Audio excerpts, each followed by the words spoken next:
The distress signal traveled through the dark of space like a lonely cry drifting across an endless ocean. It was weak, shaky, and full of fear.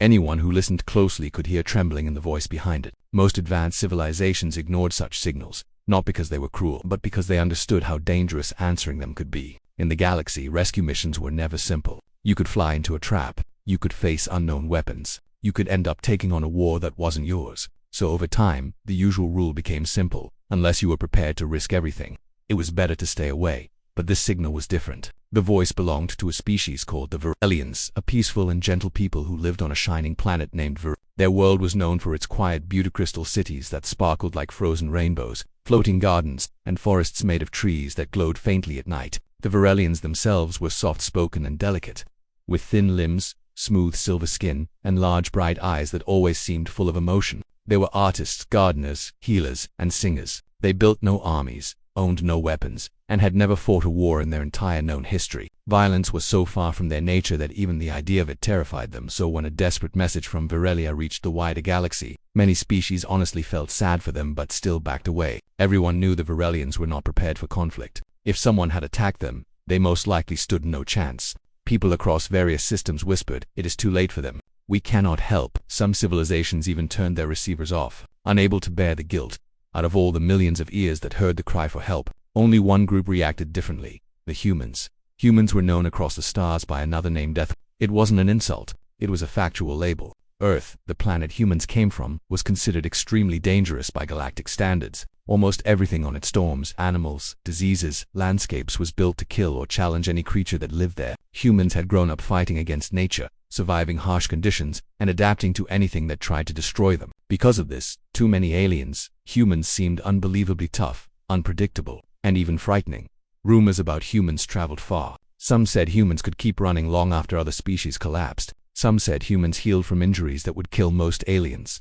Others whispered that humans grew stronger when pushed into extreme danger. Even their emotions were intense. When they loved fiercely. When they hated, they became relentless. And when they chose to fight for something, they didn't stop until the battle was over. That was why they were called death creatures shaped by a wild world who learned to fight their way through life. But there was another truth about them that wasn't whispered nearly as much. Humans were also rescuers. They ran toward cries for help when others hesitated. They stepped into danger because they believed that courage meant protecting someone weaker. They didn't always win, but they always tried. And sometimes that effort alone changed the fate of worlds. When the human deep space listening posts captured the Virelian distress signal, they didn't debate for long. They didn't hold meetings for months or discuss politics. They heard the fear, the helplessness, and the quiet sobs hidden inside the static. And within hours they assembled a rescue response. The signal reached the humans through a small research vessel first. The crew gathered around the radio panel while the message repeated. It was shaky, but the meaning was clear. "We are under attack. We have no defense. Please, please help us. Anyone who hears this, if you can, save us." The young communication officer who heard it first whispered, "It sounds like they're crying." The captain, an older woman with calm gray eyes, listened carefully. She didn't hesitate. "Forward this to Central Command," she ordered, "and tell them humans are responding." News spread quickly among human fleets. Some crew members felt a surge of anger that a peaceful world was being bullied. Others felt determination. Others felt fear but pushed it aside because the mission was too important. Soon, a rescue task force was prepared, ships armed not for conquest but for protection, outfitted with med teams, engineers, and tactical units ready for anything.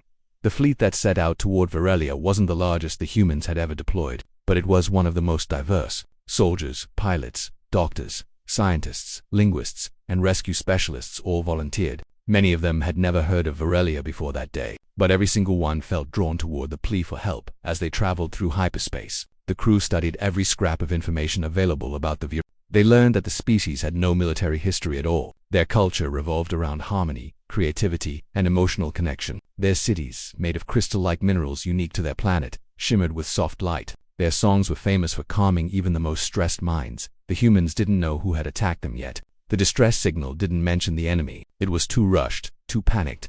All they knew was that the Virelians had no way to defend themselves.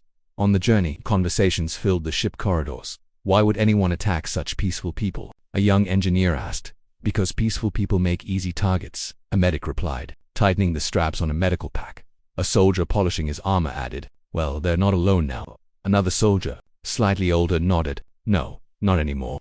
Meanwhile, on the planet itself, Varelia was in chaos. The sky, once soft and glowing, was filled with dark clouds from burning forests. The floating gardens, delicate islands of flowers suspended in the air, had begun to fall from the sky after their support crystals were damaged. People who had lived entire generations without seeing violence were now running through the streets, terrified, clutching children and elderly relatives. Their attackers were ruthless raiders known as the Draxian Harvesters, a species that valued power, fear, and control above anything else. They believed peaceful worlds existed only to be stripped and exploited. When the Harvesters landed, they saw no soldiers, no defenses, no weapons. To them it was like finding a treasure chest without a lock. The Varelians tried to hide. They tried to negotiate. They even offered the raiders resources if they would only leave. But the Harvesters didn't want trade. They wanted domination. Their machines tore open crystal spires. Their soldiers marched through the cities, taking captives and destroying anything in their path. The Varelians, sensitive and empathetic by nature, were overwhelmed by the violence. Many collapsed simply from fear. Others froze, unable to decide whether to run or stay. But through the chaos, a small group managed to activate an ancient communication system, old technology that had not been used in decades. They managed to send out the signal before being discovered. They hoped someone, anyone, would hear it, and someone did. Days later, as the human fleet approached Varelia, the crew could already see part of the planet from the observation windows. It should have been beautiful, glimmering with blue and purple hues, but instead, dark smoke covered large portions of the atmosphere. The bridge fell silent as the captain observed the view. "That's not natural smoke," remarked the science officer. "Those are burning cities." A murmur passed through the crew. They knew the situation was dire but had not expected destruction of this scale. The captain took a deep breath. "Prepare landing teams. We go in fast and we go in strong. Those people are still alive. We can still save them." In that moment, the entire ship felt something shift, fear turning into resolve, uncertainty turning into purpose. Humans had been called Deathworlders for generations, but today, they were answering a cry that everyone else had given up on. They were stepping into danger not for power, not for reward, but simply because someone needed them, and in the galaxy, nothing was more powerful than a human deciding to help. As the fleet broke through the clouds and saw the ruined crystal cities up close, many crew members felt their hearts break. The beauty of the world was still there, but it was scarred and wounded. Fires burned through shimmering towers. Debris floated in the air. Varelians ran in panic below, looking small and fragile from above. Then they saw the enemy ships, heavy, dark, and predatory, hovering over the largest city, like vultures waiting to consume the last remains of a dying creature. The captain gave the final order. Deploy. Dropships launched, engines roaring. Soldiers prepared their weapons. Medics readied their supplies. Engineers loaded tools for repairs. And every single human felt the same thought burning inside. They would not let this peaceful world fall. They were born from a planet that tried every day to kill them. But instead of becoming monsters, they had become protectors. The Varelians had cried for help, and humans were coming, with fire in their engines and fury in their hearts, to answer that call. When the humans finally landed on Varelia, they stepped into a world that looked like a shattered dream. Everything that had once made the planet beautiful was now broken or burning. Crystal towers that once glowed like starlight were cracked open, lying in sharp pieces across the streets. Floating gardens had lost their balance and crashed into the ground, scattering petals and dust everywhere. Soft music that used to fill the air had been replaced by distant screams, alarms, and the heavy metallic stomping of enemy machines. The humans had expected trouble, but the level of destruction they saw shocked even the toughest soldiers. They had seen war before. They had seen ruined cities, flooding, earthquakes, and invasion sites. But something about Varelia hurt more deeply. The planet felt like a gentle child that had been beaten without mercy, and everything about it shouted that it did not deserve this pain. As Commander Alina Ward stepped onto the ground, her boots crushed tiny crystal shards that sparkled under her feet. She looked around at the chaos-burning structures, trembling civilians hiding behind collapsed buildings, smoke rising in thick columns. Her jaw tightened. She had trained for war her whole life, but seeing an utterly peaceful world torn apart by violence ignited something fierce inside her. She had never believed in cruelty, and this scene felt like the universe was begging her to set things right. Her radio crackled. "Commander, civilian cluster located in the Eastern Plaza. They're scared out of their minds. Requesting medical support." "Sending med teams," Ward replied. Then she added quietly, "And hold the line. No civilian dies today." The human squads moved quickly yet carefully. They split into groups, rescuers to help the wounded, engineers to stabilize damaged structures, and soldiers to secure the area. The Varelians, unused to seeing armed beings, looked terrified when humans approached. Some hid behind broken crystal pillars. Others shrank away, shaking uncontrollably. A medic named Talia knelt down near a small Varelian child who was crying softly. Varelian tears looked like glowing blue drops, and they rolled down the child's face in streaks of light. Talia gently removed her helmet so the child could see her face. "Hey," she said softly. "It's okay. We're here to help you." The child hesitated, eyes wide and unsure. But when Talia offered a piece of emergency fruit gel, the child took it and slowly relaxed. Within moments, more Varelians came out of hiding, drawn to the kindness in her voice and the safe posture of the humans. But even as some humans comforted civilians, others encountered signs of increasing danger. A scouting unit discovered destroyed vehicles, scorch marks, and crushed communication panels, a violence of violent engagements that Varelians were not built to endure. The enemy had been thorough and merciless. One soldier called out, "Commander, we found harvester footprints, heavy ones, and a lot of them." Ward hurried over. The tracks were deep, wide, and freshly imprinted into the cracked crystal ground. The harvesters were still close. Too close. Ward's second-in-command, Lieutenant Keon Briggs, studied the tracks. "They're moving toward the core crystal extraction sites," he said. "If they reach the main mantle chamber, they'll tear the planet apart." Ward finished. Her voice dropped. The situation was worse than anyone had realized. Varelia's entire geological stability depended on the massive crystalline structures beneath the surface. These crystals were not just pretty stones, they balanced energy currents, regulated tectonic activity, and controlled atmospheric harmony. Removing them forcefully could cause planet-wide collapse, earthquakes, implosions, or even planetary shattering. The harvesters, however, did not care. They valued only the crystal's power and market value. Stealing them meant tearing the world apart, piece by piece. The humans needed answers fast. And luckily, one Varelian elder gathered enough courage to speak with them. Her name was Liray, an elderly woman with trembling hands and dimming silver skin. Ward approached her with respect. "We want to help," Ward said gently, "but we need to understand what happened. Who attacked your world?" Liray's eyes filled with tears as she whispered, "The Draxian harvesters. They came without warning. They destroyed our skyports, captured our leaders, killed anyone who tried to flee. We don't know how to fight them. We do not understand war." Ward knelt to meet her gaze. "You don't need to. Fighting is our job." Liray looked surprised. "Why would you help us? No one else came." Ward gave a sad smile. "Because you asked for help, and because it's the right thing to do." Before Liray could respond, a violent explosion thundered through the city. Dust and shattered crystals shot into the air. Humans instinctively ducked. Varelians screamed and clung to each other. Briggs shouted, "Harvester assault units incoming from the west." Ward's face hardened. "Form defense lines. Evacuate the civilians. No one falls." The harvesters marched forward like shadows made of metal and cruelty. Their armor was dark, almost insect-like, glowing with red lines. Their weapons crackled with energy strong enough to melt crystal in seconds. They moved with eerie coordination, their footsteps booming in dreadful rhythm. A Varelian man panicked, collapsing to the ground, covering his ears. Human soldiers formed a barrier around him instantly. Plasma bolts streaked across the battlefield. Humans returned fire with disciplined precision, using cover and teamwork. The difference between a trained fighter and a peaceful civilian was painfully obvious. But even with skill, the humans were outnumbered. Ward tried to keep track of everything happening, the civilians running for shelter, the medics treating injuries, enemy units advancing in waves, crumbling buildings threatening to collapse. Her mind raced. They could not hold the city forever. The harvesters were pushing them toward exhaustion, and each minute gave the raiders more time to reach the core crystal chambers. A group of Varelians huddled near a fallen crystal tree, trembling and crying softly. A human engineer quickly worked to build a temporary shield bubble around them. "You're safe in here," he shouted. "Stay close together." Nearby, a soldier pulled two wounded Varelians out of harm's way even while enemy fire rained down. "You're okay," he yelled, throwing himself over them protectively. "I've got you." The humans fought bravely, but the harvesters began deploying drilling machines, massive mechanical beasts that dug deep into the ground with thunderous vibrations. The earth shook beneath everyone's feet. The machines were heading straight for the planet's mantle. If the harvesters reached those crystals, Varelia would die. Ward knew they had only one option: push forward and stop the raiders before they reached the lower chambers. She gathered her strike team. "We move to the extraction towers. Now if we don't stop them, the planet won't last more than a day." Briggs nodded grimly. "What about the civilians? Our meta units and defense squads will protect them. We end this at the source."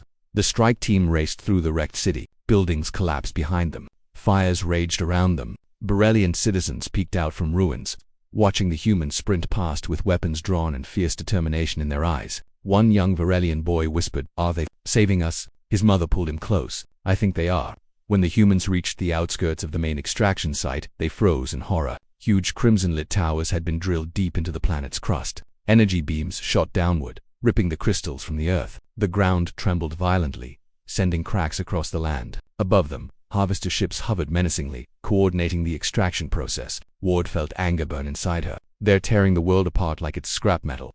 Briggs checked his scanner. We have maybe 8 hours before the crust destabilizes. Ward stared at the destruction. The Varelians did not deserve this. Their gentle world, their peaceful lives, it was all being destroyed by greed and violence. She clenched her fists, feeling the weight of responsibility settle heavily on her shoulders. We stopped them here, she said, no matter the cost. The battle intensified. Human soldiers fought their way toward the extraction towers, but the harvesters had prepared defenses, turret drones, armored guards, shockwave generators. The humans pushed forward anyway, driven by a mix of anger and protectiveness that humans were famous for. A massive shockwave threw Ward backward, slamming her into a pile of crystal rubble. Her vision blurred, but she forced herself to stand. A harvester soldier aimed a plasma blade at her. Before it could strike, Briggs tackled the enemy, shouting, "Commander, move." Ward stumbled to her feet. "Thank you." "Don't thank me yet," Briggs panted. "We're running out of time."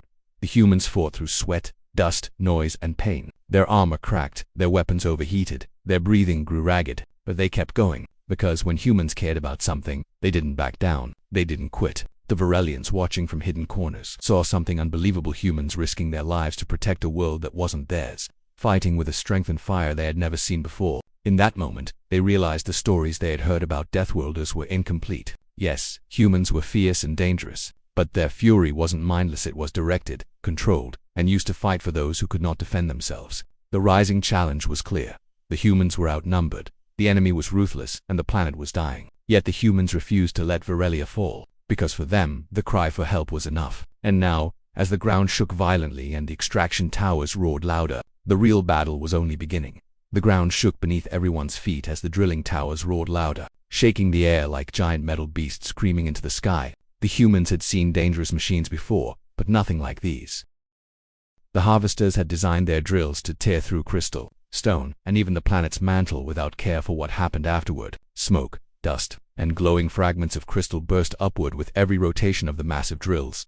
Commander Alina Ward stared at the extraction site in horror. The towers spread across a wide circular zone, glowing with harsh red light that made the ground look like it was bleeding. The crystal veins that once carried gentle energy through the planet were now exposed like broken bones. They pulsed weakly, as if the planet itself was trying to cling to life. Briggs scanned the readings again. "The central mantle core is destabilizing rapidly," he said. "We're losing time by the minute. If they pull out the core crystal, this planet won't survive a single rotation." Ward's heart thudded painfully. She knew the stakes were high, but hearing it confirmed filled her with urgency. "Then we have only one option," she said. "We go straight into the Harvester command ship. That's the brain of this whole operation." The others exchanged nervous glances. Attacking the command ship was dangerous. It hovered directly above the extraction zone, shielded by heavy armor, guarded by elite harvester units, and surrounded by energy fields that could turn a human body into ash in seconds. But Ward knew there was no other way. As long as the command ship controlled the drills, the planet was dying. Meanwhile, chaos spread through civilians ran through the shattered city, trying to escape falling crystal towers and burning gardens. Human medics struggled to treat the wounded while soldiers held back enemy forces in desperate defensive lines. Everyone felt the tremors growing stronger. The planet wasn't just shaking, it was crying. A young Varelian curled up near a broken fountain asked a human medic, "Is the world ending?" Tears glowed on his cheeks. The medic forced a gentle smile. "Not if we can stop it, and we're trying, all of us." But even she didn't know if they had enough time.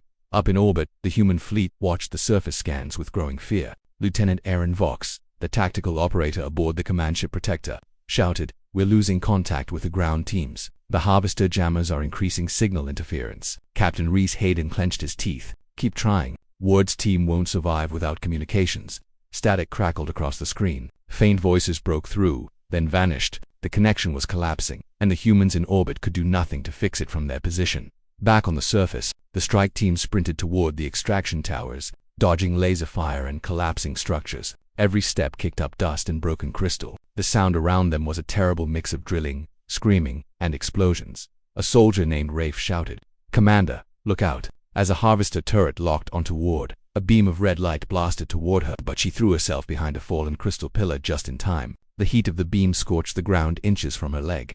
Briggs fired a plasma shot at the turret, destroying it. Sweat ran down his face. "They're everywhere," he said, breathing heavily. "We won't last long at this rate."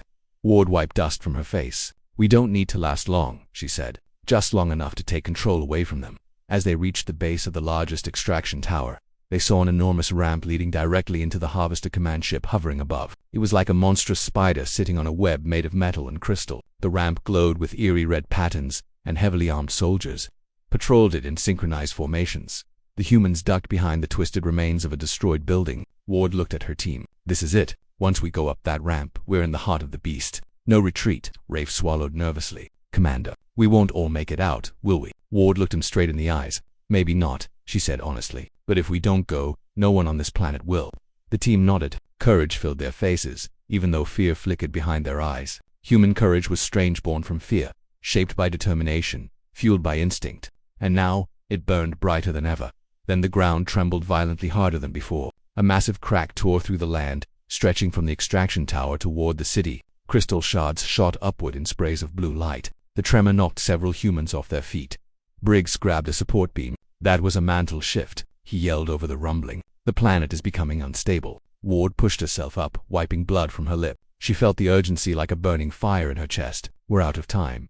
Move. The team rushed forward. Harvester soldiers noticed them immediately. Death, one shouted in a harsh, mechanical voice. Eliminate them. Plasma bolts rained down like red lightning. Humans returned fire, taking cover behind metal scraps and crystal fragments. The air filled with heat, smoke, and the sharp smell of burning minerals. Ward sprinted forward, weaving between debris. She fired precise shots, each one hitting its target. Briggs covered her, shouting commands and coordinating the team even as enemy fire nearly overwhelmed them.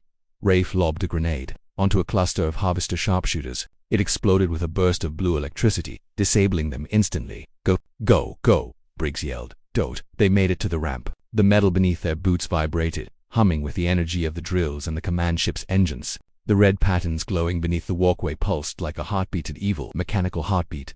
As they rushed upward, Ward heard the drilling intensify. Thick streams of molten crystal were flowing upward through pipes into the ship. The harvesters were moments away from pulling out the core crystal. If that happened, the crust would collapse, and Virelia would explode inside the command ship.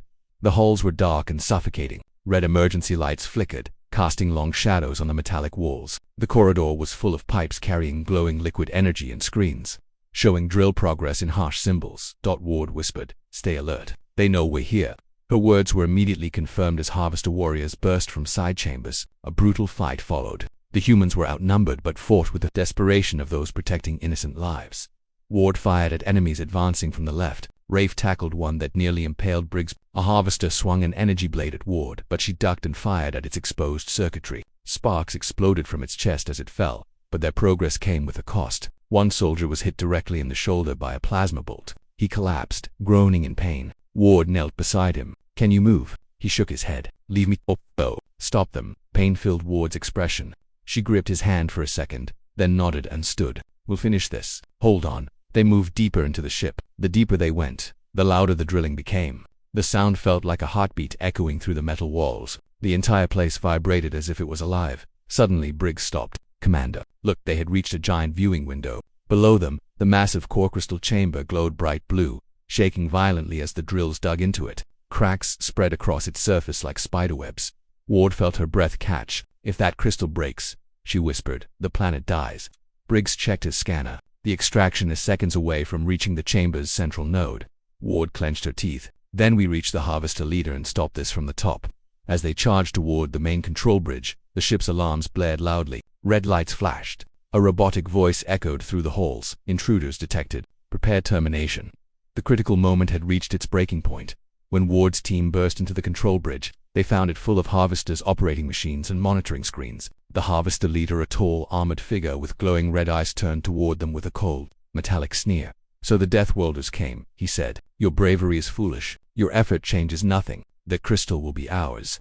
Ward raised her weapon. "Not if we stop you," the leader laughed. "You cannot stop what has already begun." He pressed a command button. The drills dug deeper, crackling with intensified energy. The planet screamed through the vibrations. Ward felt fear surge through her, but she pushed it away. "Take the bridge," she shouted. The humans charged forward. It was chaos. Blades clashed with rifles. Energy blasts illuminated the room. Sparks flew from shattered consoles. Ward fought the leader directly, dodging his heavy strikes and firing whenever she saw an opening. Briggs hacked into the control systems, trying to shut down the drills manually. Rafe and the others held off waves of reinforcements. Sweat dripped into Ward's eyes. Her arm ached from blocking blows. A cut on her cheek stung, but she kept fighting, because she knew every second she delayed could kill an entire planet.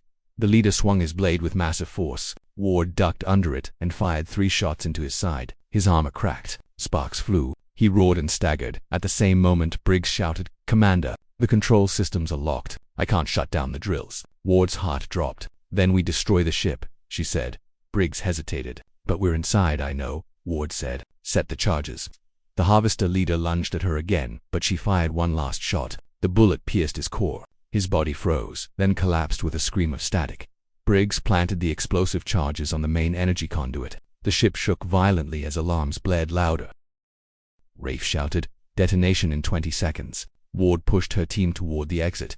"Move. Get out before this thing blows." They ran through the shaking corridors. Sparks rained from the ceiling. Pipes burst, spraying blue energy fluids. The ground buckled beneath their feet. But even as they ran, the ship's interior collapsed faster than they could move. A metal beam crashed down, blocking their path. The ship lurched sideways, throwing everyone against the walls. Ward looked around, desperately. Emergency drop hatch. There. They sprinted toward a small escape hatch leading outside. Briggs slammed his hand onto the release panel. The hatch popped open. Wind roared in. The planet below them churned with light and trembling energy. "Jump!" Ward shouted. One by one, they leaped out behind them. The Harvester command ship exploded in a massive fireball of red and blue light. The blast tore through the extraction towers, shredding machinery and scattering debris across the sky. The drills stopped instantly. The planet shuddered but began to stabilize. Ward hit the ground hard, rolling across cracked crystal. She gasped, coughing, bruised and exhausted. But when she looked up and saw the extraction towers collapsing in on themselves, she felt a wave of relief wash over her. They had done it, but even as she lay there breathing heavily, she knew the fight wasn't over yet. The planet had been saved from that moment, but the enemy forces were still scattered around the surface, and the humans, bruised and battered, now had to find each other and regroup. The critical moment had passed, but the aftermath would be just as difficult. Virelia had been pulled back from the edge of destruction, but at a cost that had only begun to unfold.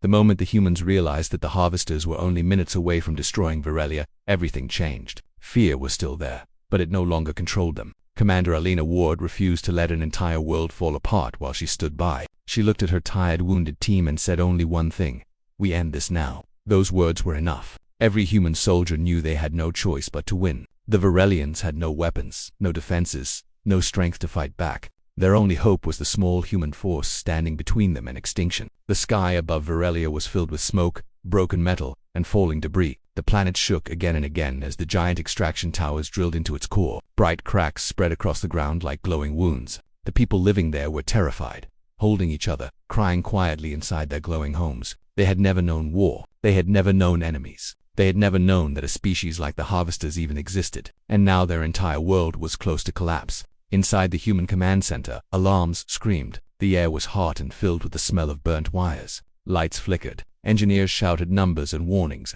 Ward ignored everything except the countdown on the screen. The drill would reach the unstable core in less than 3 hours. If that happened, the planet would split apart like thin glass. There was no way to evacuate everyone in time. No ships, no time, no second chances. The only option was to stop the Harvesters directly. Ward made a risky decision, maybe the riskiest in her entire career. She ordered her strike team to prepare for a direct assault inside the Harvester command ship. This ship was the heart of the operation. If they destroyed its reactor, they could shut down the extraction towers and save the planet. But getting inside was almost impossible. The Harvesters had heavy weapons, reinforced armor, and thousands of trained fighters, and communication was unstable. One energy blast or atmospheric shift could cut them off from the fleet completely. Still, the humans moved fast. They loaded weapons, checked armor, and secured explosives. The dropship engines roared to life, shaking the ground beneath them. A few Virelians watched from a distance, their glowing eyes filled with fear and hope at the same time. Some whispered blessings, some prayed silently, and some simply stood still,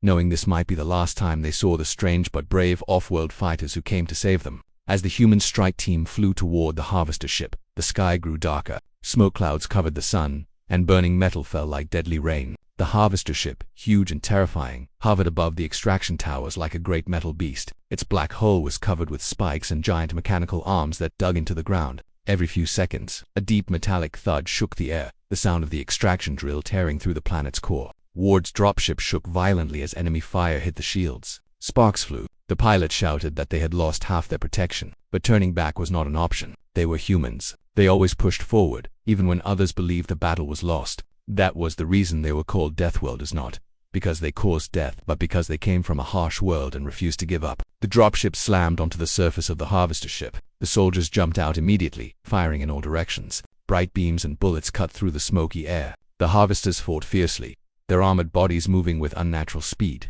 But humans fought harder. Every step they took was fueled by the knowledge that an entire world depended on them. The battle inside the ship was brutal. The hallways were narrow and filled with traps. At one point, the team was nearly crushed by a collapsing ceiling. In another moment, they were surrounded by harvester soldiers on both sides. Ward threw smoke grenades and led her team through ventilation shafts. Their breathing was heavy, their armor scratched, and their energy almost gone, but they kept moving. Then, halfway to the reactor room, everything went silent. Ward tried to contact the fleet. No response. She tried again, nothing. The communications system had failed. Maybe the harvesters were jamming the signal. Maybe the orbiting fleet was under attack. No one knew. The team was completely alone now. For a moment, fear crept in. One soldier whispered, "What if no one is left up there?" Another said, "What if the planet is already collapsing?" But Ward silenced them with one glance. "If we stop now, then it's already over," she said. "We didn't come this far to die without trying."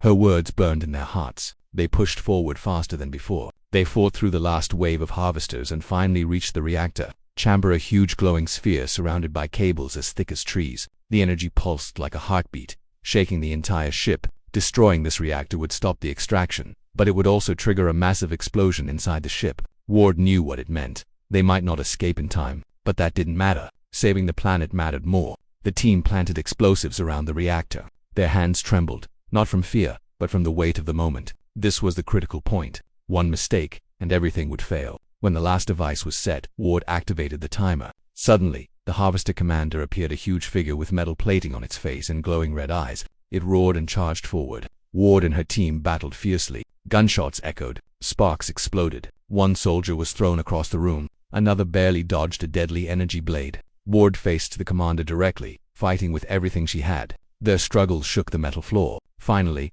with a final desperate strike, the commander fell. Ward, bruised and breathing hard, looked at the active explosives. Only 40 seconds left. They ran. The ship's alarms howled. Red lights flashed. The ground shook violently as they sprinted down the hall. The moment they reached the exit hatch, the ship exploded. A giant wave of fire burst out, throwing them forward. They hit the ground hard, but they were alive. At the same time, in orbit above, the human fleet finally regained communication. Once they learned the reactor had been destroyed, they unleashed their full firepower. Massive railgun blasts shot down from the sky, hitting the extraction towers and clearing the remaining harvester forces from the surface. The glowing cracks on the ground slowly faded. The planet stopped shaking. Varelia had been saved. When the smoke cleared, the humans stood on the broken ground, exhausted but victorious. The Varelians came out of hiding, their eyes filled with disbelief and relief. They approached carefully, almost afraid to touch the soldiers who had fought like a storm, like a shield of fire. Ward looked at the peaceful, fragile aliens and finally allowed herself to breathe. They had done it. They had survived the impossible. They had protected a world that could not protect itself. And for the first time since the battle began, she smiled. When the battle finally ended and the smoke slowly drifted away, the world of Varelia looked wounded but alive. The sky was no longer filled with fire, and the ground had stopped shaking. The extraction towers were silent ruins, scattered like broken bones across the shining landscape. For the first time in days, there was peace. But the air still held the memory of fear, and the people of Varelia stood quietly, unsure of how to move forward. The humans, exhausted and bruised, walked through the devastated areas to check for survivors and help anyone still trapped. Their armor was covered with dust and scorch marks. Many of them limped or leaned on each other for support, but their faces carried a look of relief. They had done the impossible. They had saved a world that was not their own. And now, the true weight of what they had done began to sink in. Commander Elena Ward stood on a hill that overlooked one of the glowing crystal cities. The once perfect towers were chipped and cracked. The gentle lights that flowed through the structures flickered weakly, like candles trembling in the wind. Virelians walked slowly through the streets, looking at the ruins of their homes. But there was no anger in their eyes, only gratitude. Many of them bowed deeply when they saw humans pass by. Some reached out timidly to touch the armored hands of the soldiers, as if to make sure these fierce protectors were real. That humans didn't expect this kind of reaction. They were used to being feared. Most species in the galaxy saw them as dangerous, wild, unpredictable, or too quick to fight. The name Deathworlders followed them everywhere. It was meant as both a warning and an insult. But here on Varelia the word took on a new meaning. To the people they had saved, humans were not monsters, they were heroes. Ward felt something tighten in her chest as she watched a group of Varelian children surround one of her medics. Their small glowing eyes were wide with wonder as the medic handed them a simple Tula lightstick that glowed softly at the tip. Something so ordinary to humans felt magical to the children. They giggled and waved it around like it was a treasure from the stars. For the first time since the mission began, Ward felt a warm sense of pride. This was the part of the job few people talked about, the quiet, gentle aftermath where lives were rebuilt and hope returned. Over the next few days, the humans worked side by side with the Varelians to repair buildings, treat the wounded, and restore power. The Varelians taught the humans how to handle their delicate crystal structures without damaging them, and the humans showed the Varelians how to strengthen their homes with simple, defensive systems so they could protect themselves in the future. There was laughter, shared meals, and long conversations late into the night. It was the kind of peaceful cooperation that many in the galaxy believed was impossible. There were moments that would stay in the memory of both species forever, like when a young Varelian healer apologized for being too weak to fight, and a human engineer gently told him, "Strength comes in many forms. You saved lives in ways we never could." Or when Ward found a group of Varelians placing small glowing stones on the ground as a sign of thanks. When she asked what the stones meant, an elder replied, "Each one means we owe you a life." There were thousands of stones. As the days passed, something deeper began to grow between the two species, a bond built from fire, fear, and the choice to stand together in a moment of impossible danger. The Varelian Council invited Ward and her officers to a ceremonial gathering. It took place in a large hall made from shimmering crystal, where the light danced on the walls like small stars. The council members stood in a circle wearing soft robes that glowed faintly. One of the elders stepped forward. His voice was soft but steady as he spoke. "We believed ourselves alone in this galaxy, too gentle to survive its darkness. When we cried for help, we did not expect anyone to come. But you arrived with fire and fury, not to destroy, but to protect. You risked your lives for us. For this, we thank you. And we offer something no outsider has ever received: an alliance with our people." The hall fell silent. The humans looked at one another in surprise. No one had expected something this important. For the Varelians, who had avoided conflict and avoided outsiders for centuries, this was a huge step. It meant trust. It meant friendship. It meant they no longer saw humans as frightening Deathworlders, but as partners. Ward stepped forward. She lowered her head in respect and accepted the alliance on behalf of humanity. The Varelians responded by touching their foreheads to the ground, a gesture of the highest honor in their culture. Some humans had tears in their eyes. Even Ward felt her throat tighten. She had seen countless battles, but this moment felt different. It felt like hope. The alliance transformed the way Varelia looked at the universe. Instead of being afraid of distant stars, they began to learn about other worlds. They invited human scientists to share knowledge and asked human engineers to help design new defenses. In return, the humans learned about Varelian medicine, their unique energy crystals, and their peaceful ways of solving problems. Many human soldiers who had fought in the battle decided to stay longer, helping rebuild the places that had been destroyed. The ones who returned home carried stories that spread across Earth and beyond. For the first time, other human colonies began to understand why humanity fought so fiercely, not for glory, not for conquest, but to protect those who could not protect themselves. Varelia became a symbol of what humanity was capable of. Their alliance was talked about in official meetings, on news broadcasts, and in classrooms. Children learned about the bravery of the strike team and the gentle strength of the Varelians who stood together after the battle. As for Commander Ward, she carried Varelia in her heart long after she left the planet. She often found herself remembering small moments: the soft glow of the crystal trees at night, the laughter of the children who had been saved, the quiet gratitude in the eyes of those she had never met before the battle. It reminded her why she joined the fleet in the first place. Not to fight, but to protect. Not to destroy, but to save. On her final day on Varelia, Ward stood once more on the same hill where she had watched the battle's aftermath. The sky was clearer now. The cities glowed brightly again. The people moved with confidence instead of fear. A group of Varelians approached her and placed a small glowing stone in her hand. It was shaped like a teardrop and pulsed gently with light. "This is a memory stone," the elder explained. "It holds the emotions of this moment: gratitude, hope, and the promise that we will never forget what you did for us." Ward closed her fingers around the stone and felt a warmth travel up her arm. It was as if the stone was alive, holding the heartbeat of an entire world. She nodded softly and whispered, "I won't forget either." When the humans finally left Varelia, their ships rose into the sky like shining arrows. The Varelians watched from the ground, waving their crystal lights in a beautiful, shimmering farewell. The moment the ships disappeared into the clouds, the entire crowd bowed deeply, honoring the protectors who had arrived like a storm and left like friends. In the quiet that followed, the Varelians rebuilt their world stronger than before. And across the galaxy, the story spread. When the aliens cried for rescue, the Deathworlders came with fire and fury, but they left behind peace. And that became the lasting truth. Not the battle, not the destruction, but the bond that remained afterward. A bond that would shape the future of both species for generations.